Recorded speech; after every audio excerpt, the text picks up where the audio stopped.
أنه وقالنا حالة النبتة وحان سوقا إن هبكي حالة توصعده وجود بيجي مقالة فرنسية قارهنا قبض الصومالي ده يكونوا ليهين هل كانوا أنا نقول لفتة الساحلين بيتكم إذا قرر كان الصومالي ده دقيقين ورنتي مركز يكتو يسمو كدو أنا قررت كلا الصومالي ده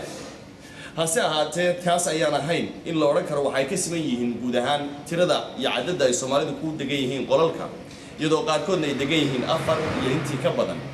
هل كنت نصيب كويا لا ترى دقيقين كودجيهين لبا أما صدق. سوقنا هاي مقالة فرنسيا. الدولة الطليانية. وحن قلنا إنه سوق من حالة النبتة هي كجدة وده الدولة الطليانية. الصومالي ده ما كان يقصد كاعتماد دولة الصومالية رجاليا إنه دور بدان. سيده سوق على هاي الغرب دنيا يوروب وده ما ده هو الرئية سوق على وحكم إذا الدولة الطليانية. مالطا غريغا يولي بدل كهنغري. كواس حالة دولة النبتة هي كجدة أنا هاي تيمر كوري رجاليين. marka laga tago inta nasiibka oo heshay inay shaqeeyaan ayaa waxa jirta kumaan kun oo Soomaali oo iyaga nasiibku aan u saamaxaynin inay helaan shaqooyin ay ku dabaraan naftooda iyo noloshooda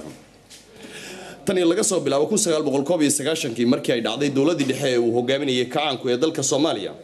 waxa jiray barakac xoogan oo dadka Soomaaliyeed haystay kaas oo ay ku galayeen wadamada jaarka isla markaana ay ku doorbidayeen inay helaan ammaan dhaama dalka Soomaaliya xaaladda nololeed ee ka jirtay magaalada Francia ayaa runtii ah mid ka duwan sida ay dadku marka hore filayaan intaanay ka soo kicitimin dalkooda hooyo waxaana intii aanu ku sugnayn magaalada Francia aanu isku daynay inaanu soo tabino xaaladda dhabta ee halkaasi ka jirta iyadoo aanay noo suura galin inaanu wajiyada dadka halkaasi ku sugan soo gudbino sababo la xidhiidha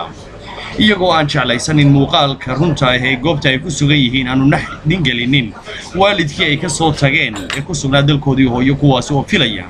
in wadkoodu ay gaareen meel ku habboon isla markaana u dhaanta noloshii hore ee Soomaaliya aniga laftaydu goobihii aan ku sugnaa ayaa telefishinka caalamiga ee Home Cable TV oo isku dayay inuu diyaariyo qaabka nolosha halkaasi ka jirta ayaa waxaanu soo gudbinaynaa xaqiiqada dhabta ah ee ka jirta guud ahaan dalka Talyaaniga gaar ahaan magaalada Francia waxaana intii aan ku sugnaa meeshaasi aan isku dayay inaan dhadhamiyo macaanka iyo qaraarka ay leedahay ku sugnaanshaha guri noocaas oo kale oo ay ku nool yihiin ku dhawaad 200 oo qof oo Soomaaliya kuwaas isugu jira rag haween dumar iyo waliba